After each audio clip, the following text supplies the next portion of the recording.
Hello students, welcome to the class. Let me check its recording right. So my name is Priya Soni and I will be teaching you social pharmacy. So students, हम लोगों ने last class में कुछ important micro organisms के बारे में पढ़ा था जो हमारे इंडस्ट्रीज़ में यूज़ होते हैं, राइट.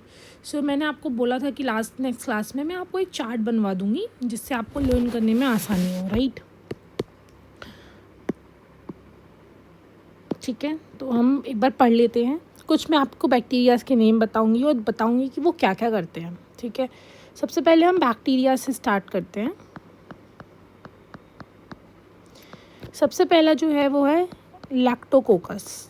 ठीक है, लैक्टोकोकस जो स्पीशीज़ है बैक्टीरिया की, वो योगर्ट के प्रोडक्शन में काम करते हैं. अगर आप पे क्वेश्चन आए तो आपको पता होना चाहिए कि कौन से बैक्टीरियाज़ किस चीज़ के लिए यूज़ आते हैं, है ना. तो योगर्ट मैन्युफैक्चरिंग के लिए यूज़ आते हैं और लैक्टिक एसिड जो फॉर्मेशन होता है उसके लिए भी यूज़ आते हैं. Then we have streptococcus species. We have streptococcus species. Again ये योगर्ट फॉर्मेशन में, जो कर्ड फॉर्मेशन है योगर्ट है उसके मैन्युफैक्चरिंग में काम आते हैं. Then we have enterococcus. आप ये नोट कर लेना क्योंकि ये नाम है, ये पेपर में आ सकते हैं. ये यूज़ आती है species to monitor water quality, है ना. वाटर क्वालिटी को मॉनिटर करने के लिए ये एंट्रोकोकस यूज़ आता है. Then we have pediococcus. Pediococcus क्या है? पेडियोकोकस जो ये स्पीशीज़ है ये बेसिकली जो बियर प्रोडक्शन है ना. बियर एक स्पेशल टाइप की बियर होती है, उसके प्रोडक्शन में हेल्प करती है. Then we have leuconostoc. जो पिकलिंग करते हैं हम मतलब जो पिकल्स बनाते हैं, चार बनाते हैं वेजिटेबल्स का, है ना, उनकी फॉर्मेशन में ये हेल्प करती है. बेसिकली जो सुक्रोज़ होता है ना, जो हमारी सुक्रोज़ होती है शुगर, उसको बेसिकली डिग्रेड करके डेक्सटेन में कन्वर्ट करती है जो कि पिकलिंग की प्रोसेस में हेल्प करता है. ठीक है, समझ में आया? क्लियर हुआ? ऐसे ही हमारे जो लैक्टिक एसिड बैक्टीरिया है उनकी भी बहुत सारी वैरायटी है. ठीक है, तो बहुत सारे डिफरेंट टाइप के लैक्टोबैसिलस है. एक है हमारा लैक्टोबैसिलस लैक्टोबैसिलस. ये पूरा एक बैक्टीरिया है लैक्टिस. ये क्या करता है? ये ग्लूकोज के फर्मेंटेशन में, गैलेक्टोज के फर्मेंटेशन में और सुक्रोज के फर्मेंटेशन में काम करता है. ठीक है, क्लियर है? देन हम आगे बढ़ते हैं. एक हमारे हैं और हम इंडस्ट्री में जो माइक्रो ऑर्गेनिज्म या जो बैक्टीरिया यूज़ होते हैं उनके बारे में पढ़ लेते हैं. We have Streptomyces. स्ट्रेप्टोमाइसिस क्या करता है? स्ट्रेप्टोमाइसिस जो है वो एंटी माइक्रोबियल ड्रग प्रोडक्शन में, है ना, एंटी माइक्रोबियल ड्रग प्रोडक्शन में काम करता है. Just note it, anti microbial drug. Then we have clostridium species. जो क्लॉस्ट्रीडियम स्पीशीज़ होती है वो क्या करती है? वो कन्वर्ट करती है शुगर को अल्कोहल में. तो जो हमारी अल्कोहल इंडस्ट्री है, जो हमारी लिकर बनाने वाली इंडस्ट्री है, वो इस स्पीशीज़ को यूज़ करती है. Then we have bacillus species. तो ये क्या करते हैं? They are used in enzyme production. Enzyme को प्रोड्यूस करते हैं. देन टू किल इंसेक्ट्स को किल करने के लिए भी ये बैसिलस स्पीशीज़ जो है वो यूज़ की जाती है. ठीक है, बहुत सारे बेसिकली फंगस भी हम यूज़ करते हैं. कुछ फंगस पढ़ लेते हैं जो ड्रग इंडस्ट्री में भी यूज़ होती है. फंगस इन ड्रग इंडस्ट्री, कुछ ऐसी फंजाई है जो ड्रग इंडस्ट्री में यूज़ होती है, जैसे कि पेनिसिलिन. हमने पेनिसिलिन के बारे में पढ़ा ही हुआ है, सबसे पहली जो बनी थी. ठीक है, ये इन्फेक्शन में हेल्प करती है. वी हैव सिफेलोस्पोरिन है ना, ये भी ड्रग इंडस्ट्री में काम करती है। Then we have cyclosporin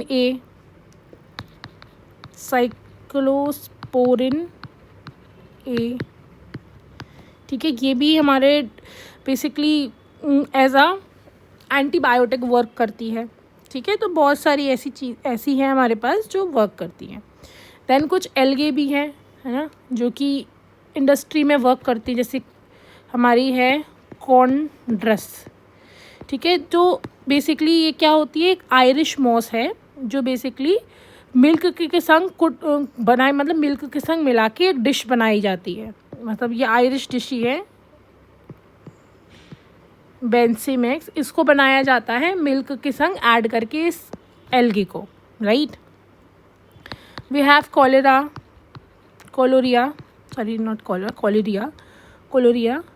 so basically ये न्यूट्रिशन देने वाली एल्गी है। इसको ह्यूमन जो है वो न्यूट्रिशन के तौर पे कंज्यूम भी करते हैं, क्योंकि इसके अंदर 30% कार्बोहाइड्रेट, 30% प्रोटीन, 15% लिपिड और विटामिन बी भी प्रेजेंट होती है। देन वी हैव स्पाइरुलिना, ठीक है। स्पाइरुलिना भी टैबलेट्स के फॉर्म में यूज़ होती है, ठीक है, because it contain proteins and vitamins. Then we have spirogyra, ठीक है। स्पाइरोगैरा जो है वो साउथ इंडियन में खाने वाने में भी यूज़ होती है। उसके अलावा जापान, कोरिया, ताइवान, यहाँ पे भी ये बहुत ज़्यादा यूज़ होती है। देन वी हैव अल्वा, है ना, जिसको जापानीज़ लोग जो है वो सैलड में भी खाते हैं, है ना। नॉस्टॉक, जो चाइनीज़ लोग उसको सूप में पीते हैं। तो बेसिकली जो एल्गी होती है वो फूड इंडस्ट्री में बहुत यूज़ होती है, क्योंकि बहुत हेल्दी होती है, राइट।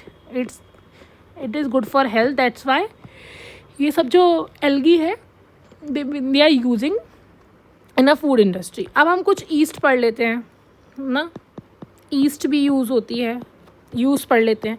बेकरी, जो ये बेकिंग का सामान होता है, केक्स वगैरह, क्रोसॉ वगैरह, ये जो बेकिंग का सामान होता है इसमें हम ईस्ट यूज़ करते हैं, जिसका नेम होता है सैक्रोमाइसेस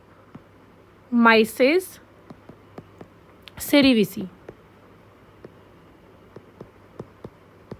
ठीक है। देन बियर प्रोडक्शन में, बियर की जो ब्रूइंग होती है उसमें हम सैक्रोमाइसेस सेरेविसी भी यूज़ करते हैं बियर प्रोडक्शन में। देन हमारे पास और भी है वाइन प्रोडक्शन में, है ना, सैक्रोमाइसेस की और कोई स्पीशीज़ यूज़ की जाती है, ठीक है। तो बेसिकली आप देख सकते हो कि ये ईस्ट जो है सैक्रोमाइसेस सेरेविसी वो कितनी ज़्यादा यूज़ हो रही है, राइट। कैनेडिडा भी यूज़ होती है ना, फूड ईस्ट की तरह कैनेडिडा की भी स्पीशीज़ जो है वो यूज़ होती है, राइट। तो बेसिकली हम माइक्रो ऑर्गेनिज्म के जब बारे में पढ़ रहे हैं तो हम देख पा रहे हैं कि सारे माइक्रो ऑर्गेनिज्म का कुछ ना कुछ इंडस्ट्री में काम है, राइट। अब कुछ इम्पॉर्टेंट देखो, अब एंजाइम प्रोडक्शंस में जो है ये बहुत हेल्प करते हैं माइक्रो ऑर्गेनिज्म। जैसे जो बैसिलस स्पीशीज़ है वो अल्फा माइलेज प्रोड्यूस करती है, ठीक है, प्रोटीएज प्रोड्यूस करती है। एस्परगिलस जो है वो बीटा गैलेक्टोसाइडेज प्रोड्यूस करती है। स्टेप्टोमाइसिस है वो ग्लूकोज आइसोमेरेज प्रोड्यूस करती है। तो बेसिकली ये एंजाइम की जो भी हम एंजाइम बायोटेक्नोलॉजी में भी यूज़ करते हैं वो सब भी प्रोड्यूस होते हैं बाय माइक्रो ऑर्गेनिज्म। अब कुछ एंटीबायोटिक्स हैं, जैसे कि बेसिकली एक फंगस है पेनिसिलियम प्यूटुलम, ये क्या करती है, एक एंटीबायोटिक बनाती है जिसका नाम है ग्रीसकोफ्लूविन, है ना। ये एंटीबायोटिक है जो यूज़ होती है बैक्टीरियाज के अगेंस्ट, एंटीबायोटिक है ये। देन हमें पता है वी हैव एरिथ्रोमाइसिन, है ना, ये भी क्या है, एक तरीके की, सॉरी इसको यहाँ लिखते हैं, एरिथ्रोमाइसिन, ये भी क्या है बच्चों हमारी, ये भी एक तरीके की हमारी एंटीबायोटिक है, एरिथ्रोमाइसिन, ठीक है। ये कौन प्रोड्यूस करता है, इसको प्रोड्यूस करता है स्टेप्टोकोकस, नॉट कोकस, फंगस प्रोड्यूस करती है स्ट्रेप्टोमाइसिस, है ना, स्ट्रेप्टोमाइसिस इरिथ्रियस, है ना, ये एरिथ्रोमाइसिन प्रोड्यूस करती है, ठीक है। स्टेप्टोमाइसिन होता है जो स्टेप्टोमाइसिस ग्रीसियस प्रोड्यूस करती है। तो बहुत सारी आप देख सकते हो कितना वास्ट काम है इनका, इसलिए मैं आपको पढ़ा रही हूँ कि कहाँ कहाँ ये बेसिकली यूज़ आती हैं। ठीक है, ओके, तो इतना ही। अब हम अपना पुराना पढ़ते हैं। हम क्या पढ़ रहे थे ऊपर, मैंने आपको बता दिया ये कुछ नेम्स हैं जो आप लर्न कर सकते हो और that they will help you in exam. कुछ नेम आपको पता होने चाहिए। देन हम एपिड्यूमोलॉजी स्टार्ट करते हैं। एपिड्यूमोलॉजी क्या होती है? बेसिकली ये जो एपिड्यूमोलॉजी है ये ग्रीक वर्ड है ना, ये ग्रीक भाषा का एक शब्द है जिसका मतलब है अपॉन या अमंग पीपल स्टडी। मतलब एक पॉपुलेशन की, पीपल या डिस्ट्रिक्ट मतलब एक पॉपुलेशन की, है ना, एक एरिया के एक पॉपुलेशन के लोगों के बारे में जानना, स्टडी करना। ठीक है, वो होती है एपिड्यूमोलॉजी, है ना। साइंटिफिक स्टडी होती है डिजीज़ पैटर्न की। तो क्या क्या इंक्लूड करती है एपिड्यूमोलॉजी? डिजीज़ पैटर्न की, किस तरीके से एक पर्टिकुलर पॉपुलेशन में कोई बीमारी हो रही है। ठीक है, समझ में आया। इफ़ेक्ट्स की पढ़ाई कि अरे हमने ये दिया, इसका क्या इफ़ेक्ट हुआ, कि और कौन कौन से फैक्टर हैं जो बीमारी प्रोड्यूस कर रहे हैं। राइट, समझ में आया। सो अब पढ़ते हैं इसको। It is a branch of medical science that investigate all the factors that determine the presence or absence of a disease and the disorder। पूरी एक पर्टिकुलर पॉपुलेशन में कौन सी बीमारी है, क्या डिजीज़ है, क्या डिसऑर्डर है, उसकी स्टडी करना और क्या रीज़न है, उन डिजीज़ का क्या फैक्टर्स है, उनके बारे में पढ़ना is known as epidemiology. Epidemiology literally meaning the study of what is upon the people is derived from the Greek word. देखो मैंने ये बता दिया, ग्रीक वर्ड से मिला है। देन एप्लीकेशन क्या है एपिड्यूमोलॉजी के, ये पढ़ते हैं। So first of all to elevate health services. अब जब हमें पता है कि एक डिस्ट्रीब्यूशन में या एक पर्टिकुलर एरिया में क्या क्या हेल्थ की प्रॉब्लम्स हैं या क्या क्या हेल्थ सर्विस की रिक्वायरमेंट है, उसके अकॉर्डिंग हम वर्क कर सकते हैं और हेल्थ को इम्प्रूव कर सकते हैं। Right, then to diagnose the health of a community की पर्टिकुलर एरिया है, पॉपुलेशन है, वहाँ पे लोगों की किस तरीके का स्वास्थ्य, किस तरीके की हेल्थ है, उसको हम डायग्नोस कर सकते हैं। To search for cause of disease की क्या रीज़न है कि ये डिजीज़ हुई है उस पॉपुलेशन में। आइडेंटिफाई द सिंड्रोम, क्या क्या बेसिकली क्या क्या जो सिम्टम्स हैं वो आ रहे हैं उनको समझना। प्लानिंग करना, इवैल्यूएशन करना, हमने प्लान करना है कि हमें इनको कैसे इलाज करना है, उनको इवैल्यूएट करना है, वो भी एपिड्यूमोलॉजी का ही काम है। देन डिजीज़ ट्रांसमिशन कैसे हुआ है वो पता लगाना और उसको कम करना है कि अगर किसी पॉपुलेशन में किसी पानी की वजह से डिजीज़ फैल रही है, गंदे पानी की वजह से, तो उसको हटाना, कैसे डिजीज़ फैल रही है उसको कंट्रोल करना भी एपिडेमियोलॉजी का एक एप्लीकेशन है ना। क्यों कॉज हुई वो पता लगाना। Then determine the mode of transmission कि कैसे ये ट्रांसफ़र हुई। राइट, क्लियर है। तो और इसके अलावा हम एम्स और पढ़ते हैं। तो एक ऑर्गेनाइजेशन है जिसका नाम है IEA, जिसका नाम है इंटरनेशनल एपिडेमियोलॉजिकल एसोसिएशन। उन्होंने 3 मेन एम दिए हैं। क्या एम दिए हैं? To describe and analyse disease occurrence and the distribution among human population. तो मैं आपको लिख देती हूँ AEI एम्स जो एपिडेमियोलॉजी के लिए हैं। पहला क्या है आप इसको नोट कर लेना। टू डिस्क्राइब, इन्होंने 3 नेम दिए हैं, describe and analyse disease occurrence and distribution in human population. क्या मतलब है इसका कि पता लगाना, डिस्क्राइब करना, एनालाइज करना कि एक पर्टिकुलर पॉपुलेशन में कोई डिज़ीज़ क्यों हो रही है और किस तरीके से उसका डिस्ट्रीब्यूशन है। कि मानो कि ये डिज़ीज़ केवल बच्चों में हो रही है, क्या डिज़ीज़ का पैटर्न है एक पर्टिकुलर पॉपुलेशन में, ये इसका पहला एम है। देन पता लगाना कि डिज़ीज़ जो है वो पैथोजेनेसिस इसकी कैसी है, पैथोजेनेसिस ऑफ डिज़ीज़। ठीक है। फैक्टर्स बेसिकली पूरा आप देख लीजिएगा, फैक्टर्स पता लगाना कि ये जो डिजीज़ है वो कैसे हो रही है, क्यों हो रही है और कैसे फैल रही है, राइट। तीसरा क्या है, डेटा प्रोवाइड करना जिससे एक प्लानिंग हो सके, इम्प्लीमेंटेशन हो सके, इवेल्युएशन हो सके और पर्टिकुलर जो हमारी पॉपुलेशन है उसको एक सर्विस मिल सके।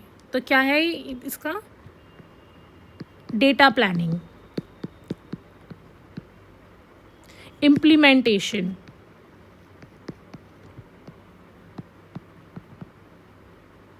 And evaluation.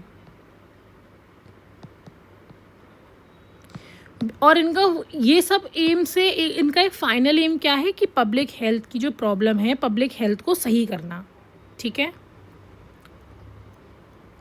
ठीक है। देन आगे बढ़ते हैं। तो बेसिकली हम इसमें कुछ वर्ड्स के बारे में पढ़ेंगे। Wait, give me a second, right. हमें कुछ इसमें वर्ड्स के बारे में पढ़ेंगे, जैसे कि पहला है एपिडेमिक। हमने भी पढ़ा था कि अरे पेंडेमिक है, पेंडेमिक है। एपिडेमिक क्या होता है?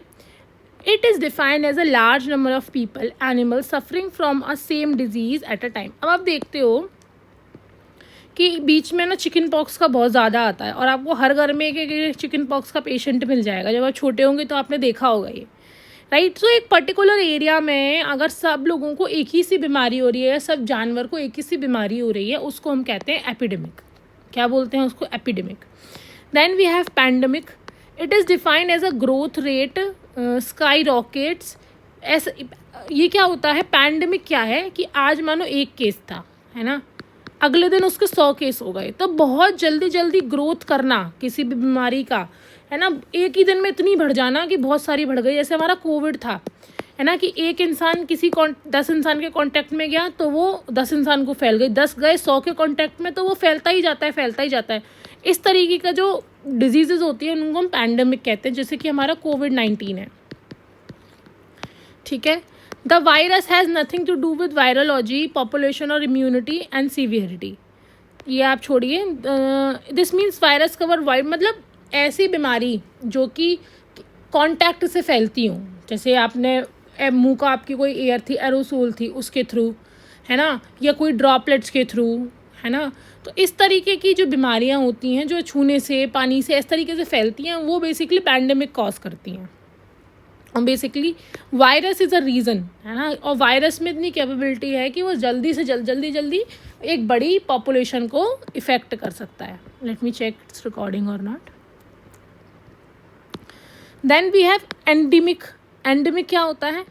The disease break out in a endemic when it is constantly present but limited a particular region. एक पूरे वैसे ब्रेकआउट हर जगह हुआ है, लेकिन एक पर्टिकुलर रीजन को कोई बीमारी इफेक्ट कर रही है ना, उसको क्या कहेंगे? पर्टिकुलर रीजन को हम कहेंगे एंडेमिक।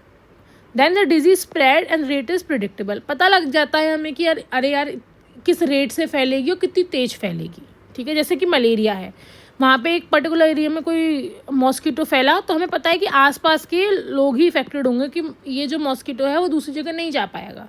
सो इस तरीके की कंडीशन को हम एंडेमिक बोलते हैं। देन मोड ऑफ ट्रांसमिशन का क्या मतलब होता है? इस पर आपने सुना होगा कि आपने देखा भी होगा कि अगर इस पर्सन को कोल्ड है ना, आप इसके कांटेक्ट में रहते हो 2-4 दिन, जैसे आपकी स्कूल के सीटमेट है ना, आप साथ में पढ़ते हो और इसको कोल्ड है तो आपको भी कोल्ड हो जाएगा, राइट। अब देखोगे कि आपको भी थोड़ा कोल्ड फील होगा। कैसे फैला ये? कैसे फैला?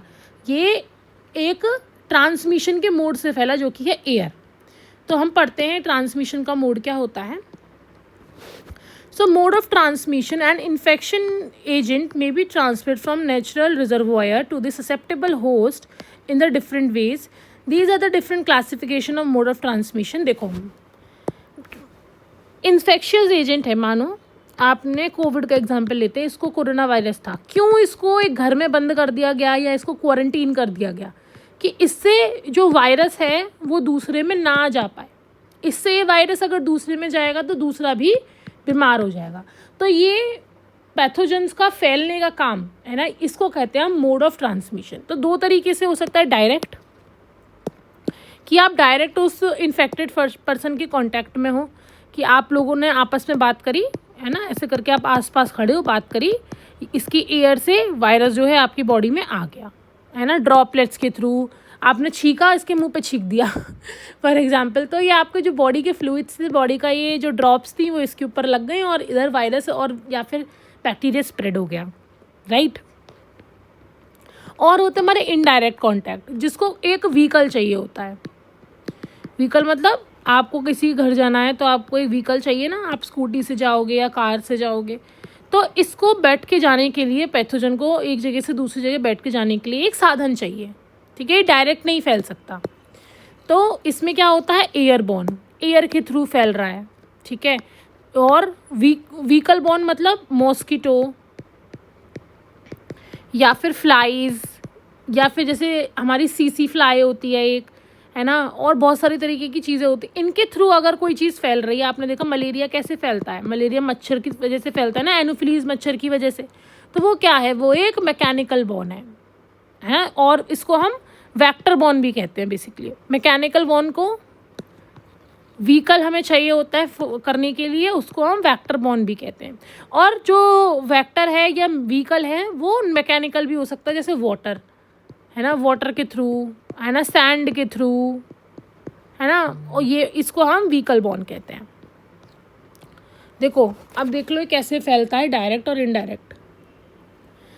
सो जो डायरेक्ट है ये इन्फेक्टेड पर्सन में से हेल्दी पर्सन से जाएगा बाय, इसमें विजिबल ही नहीं है, जैसे मैं आपको पढ़ा चुकी हूँ कि इनडायरेक्ट में क्या होता है, एक व्हीकल या एक साधन की ज़रूरत पड़ती है, एयर हो, वाटर हो, व्हीकल, और बेसिकली हमारा फ्लाइज और मॉस्किटो हो, है ना। और डायरेक्ट और ड्रॉपलेट ज़्यादा तुरंत असर करते हैं, राइट, ड्रॉपलेट्स के थ्रू, ठीक है। आइसोलेशन सेपरेट्स एक person with a contagious disease from the people who are not sick. अब आप इसका एग्जाम्पल देख सकते हो कोविड में, है ना। कोविड में क्या हुआ था, अगर किसी को कोविड है तो उसको अलग हम लोगों ने अलग रूम में बंद कर दिया या उसको अलग क्वारंटीन करा। तो अगर किसी पर्सन को कोई ऐसी बीमारी है, कंटेजियस बीमारी जो फैलती है एक दूसरे से, अगर किसी पर्सन को कोई कंटेजियस बीमारी है जो एक दूसरे से फैलती है, उसको हम अलग रख देते हैं, उसको हम अलग कर देते हैं, राइट।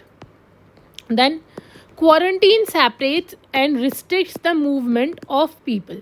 क्वारंटीन करके हम उसको अलग रख देते हैं और हम उसको और लोगों के कांटेक्ट में जाने से रोकते हैं। Who were exposed to the contagious disease to see if they become sick, है ना। हम नहीं चाहते कि एक बीमारी आगे फैलती जाए, इस वजह से क्वारंटीन किया जाता है। देन इंक्यूबेशन पीरियड एक पीरियड होता है, basically the time elapsed between exposure of pathogen organism, a chemically or radiation, and when the symptoms and the signs are first apparent. Okay, the time period between harmful bacteria enter person. Okay, तो मैं इसको आपको easy language में समझाती हूँ।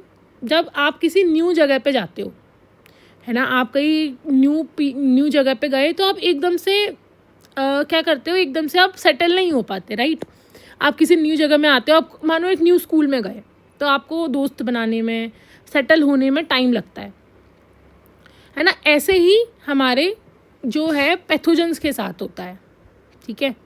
Incubation period एक ऐसा time interval है, एक टाइम का गैप है, जिसमें जब कोई पर्सन को एक्सपोजर हुआ है डिजीज़ का, है ना, मानो वायरस या कोई बैक्टीरिया इसकी बॉडी में एंटर किया, तो वो कुछ समय लेता है सेटल होने के लिए, है ना, स्प्रेड करने के लिए और डिजीज़ को फैलाने के लिए। और उसके बाद हमारे सिम्टम्स या साइंस आते हैं। क्या आते हैं, सिम्टम्स और साइंस। मतलब अब कोविड है, आप कल एक पर्सन से मिले और 2-3 दिन बाद आपको गले में दर्द वगैरह स्टार्ट हुआ, तो ये 2-3 दिन का जो पीरियड था ना, ये इंक्यूबेशन पीरियड है, राइट। समझ में आया, क्लियर है। So the period between harmful bacteria and virus enter the person body, जब एक्सपोजर हुआ, जब वो उनकी बॉडी में आए और उसके बाद उनको पहला सिम्टम्स आया, उसके बीच का टाइम हम कहते हैं उसको इंक्यूबेशन पीरियड, ठीक है। क्लियर हुआ।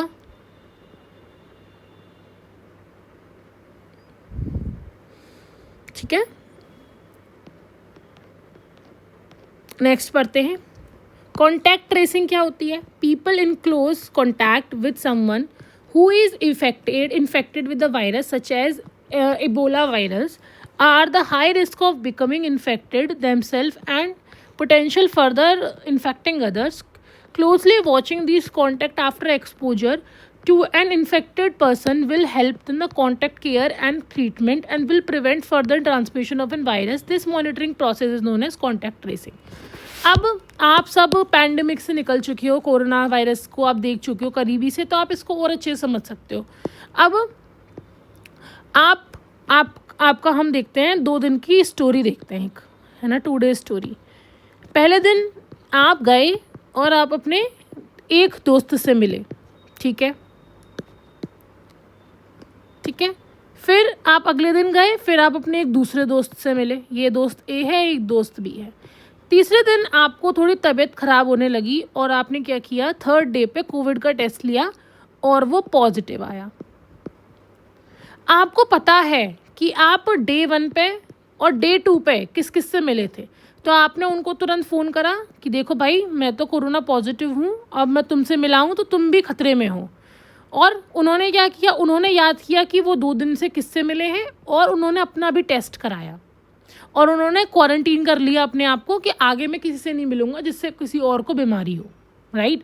इसे हम कहते हैं क्या, कॉन्टैक्ट ट्रेसिंग। कि जब पता चल गया है कि कोई इंसान इन्फेक्टेड है और वो किस किस से मिला है, उनको देखना है ना, वो हाई रिस्क पे होंगे क्योंकि वो उससे कॉन्टैक्ट में आए हैं, है ना, उसको ट्रेस करना जिससे उनको प्रॉपर केयर मिल सके और टाइम से ट्रीटमेंट मिल सके। इसे हम क्या कहते हैं, इसे हम कहते हैं कॉन्टैक्ट ट्रेसिंग। समझ में आया, कहानी समझ में आ गई, ईजी थी। देन अब हम कुछ इन्फेक्शंस के बारे में पढ़ेंगे। हम लोगों ने वर्ड्स पढ़ लिए जो इम्पोर्टेंट वर्ड्स हैं, अब हम इन्फेक्शन के बारे में पढ़ेंगे। इसको स्टार्ट करने से पहले देख लेते हैं, चलो ये रुबेला ख़त्म हो जाएगा 3 मिनट में। तो रेस्पिरेटरी इन्फेक्शन, जो इन्फेक्शन हमारे रेस्पिरेटरी सिस्टम को ख़राब करता है, जैसे लंग्स, हमारी ट्रेकिया, है ना, इनमें इफेक्ट करता है। देन पहला है rubella. Rubella is a positive agent of a disease known as general measles. Measles एक बीमारी है, उसको कॉज करने के लिए कौन सा हमें ऑर्गेनिज्म लगता है, रुबेला। अगर किसी को मीजल्स है तो उसको रुबेला इन्फेक्ट कर चुका है, ठीक है, समझ में आया। आगे बढ़ते हैं। देन सिम्टम्स होते हैं कुछ रुबेला के। रुबेला में हेडेक होता है ना, इंसान के सर दर्द रहता है ना, और इंसान को रनी नोज़ होती है ना, और उसके अलावा इन्फ्लेम्ड आइज़ में ऐसा लगेगा कि स्वेलिंग है ना, इंसान बार बार कफ करता रहता है, स्नीज़ करता रहता है। तो ये जो रुबेला वायरस है ये ड्रॉपलेट्स के थ्रू भी फैलता है। अब आप गए एक रुबेला वायरस के इंसान से मिलने और उसने आपके आसपास छींक दिया, तो अगर कोई ड्रॉपलेट्स आई है ना, तो आपको भी ये रुबेला हो सकता है। या समझ में आया, ये रुबेला वायरस के थ्रू जो डिजीज़ है मीजल्स, ये हो सकती है। क्लियर है, ठीक है। कैसे फैलता है, epidemiology, every 6 to 9 years and pandemic years 10 to 30 years the last world wide pandemic occur in इतने में। मतलब ये भी एक आउटब्रेक की तरह आता है ये, क्योंकि आपस में इंसान को फैलता है, तो ये हर 6 से 9 साल बाद आता रहता है। और पैंडमिक जो है एवरी 10 to 30 years बाद आता रहता है। और सबसे बड़ा पैंडमिक जो हुआ था वो 1962 से 1964 के में हुआ था, मीजल्स का। तो मीजल्स का कॉज क्या है, मीजल्स का कॉज है रुबेला वायरस। क्यों हो रही है मीजल, रुबेला वायरस की वजह से, ठीक है। कैसे फैलती है ये भी हमें पता होना चाहिए। ये फैलती है रेस्पिरेटरी ड्रॉपलेट से, जो रेस्पिरेटरी ड्रॉपलेट्स होती हैं उनके थ्रू ये फैलती है ना। ये क्या करती है, मेनली लोगों की नाक पे और गले पे इन्फेक्शन ज़्यादा करती है, जिससे जो पर्सन है वो कफ करने लगता है और स्नीज़ करने लगता है। और जैसे अगर ये इनिशियली कफ और स्नीजिंग होती है, लेकिन जब ये जब और पावरफुल हो जाता है और कंटेजियस हो जाता है, तब लोगों की बॉडी पे रैश आने लगते हैं, रैश बॉडी पे अपीयर होने लगते हैं, है ना। पूरी बॉडी पे हल्के हल्के रेड रेड कलर के रैश दिखने लगते हैं, ठीक है। और काफ़ी दिनों तक अगर इसका इलाज नहीं करा जाए तो CRS हो जाती है, इसको बोलते हैं नॉट, इसमें नहीं था वो, इसको मैं हटा देती हूँ, राइट। और प्रेगनेंसी के टाइम पे अगर किसी मदर को बीमारी है ना, ये बेसिकली मीज़ल्स, तो बच्चों में भी आती है। और बच्चों में एक बीमारी आ जाती है जिसको कहते हैं कॉन्जीनाइटल रूबेला सिंड्रोम, है ना। ये एक बीमारी है जो कि अगर मदर को होगा प्रेगनेंसी के टाइम पे मीज़ल्स, तो बच्चों में भी आएगी। इसमें क्या होता है, ये बर्थ डिफेक्ट लेके आता है, बर्थ डिफेक्ट। इसमें क्या क्या हो जाता है बर्थ डिफेक्ट्स में, बच्चों को हार्ट प्रॉब्लम हो सकती है, बच्चों को आँखों में प्रॉब्लम हो सकती है, बच्चों को बहरापन हो सकता है और डिसेबिलिटी भी हो सकती है। तो इन सब से बचने का एक बढ़िया सोल्यूशन क्या है, वैक्सीन। आज की मार्केट में इसकी वैक्सीन अवेलेबल है। याद करो कौन सी वैक्सीन हमने पढ़ी थी, इसमें हम ला देते हैं MMR वैक्सीन। MMR किसके लिए है, मीज़ल्स, मम्स और रुबेला, ठीक है। ये जो MMR वैक्सीन है ये दी जाती है टू प्रिवेंट ये बच्चों में डिफेक्ट, और जो मीज़ल्स बीमारी है उसको कम करने के लिए हम देते हैं। उसके अलावा और भी है ना, IgM थेरेपी भी देते हैं, वो एंटीबॉडी थेरेपी है, बट सबसे जो प्रेफरेबल है वो हमारी वैक्सीन है, राइट। सो स्टूडेंट्स, आज हमने रुबेला पढ़ लिया। अब हम नेक्स्ट क्लास में अपना मम्स और ये ब्लड H1N1 पढ़ेंगे और SARS पढ़ेंगे जो हमारा कोविड है, राइट। और फिर हम और भी आगे आगे पढ़ के बहुत सारे डिफरेंट टाइप के सिम्टम्स पढ़ेंगे और बीमारियाँ पढ़ेंगे, राइट।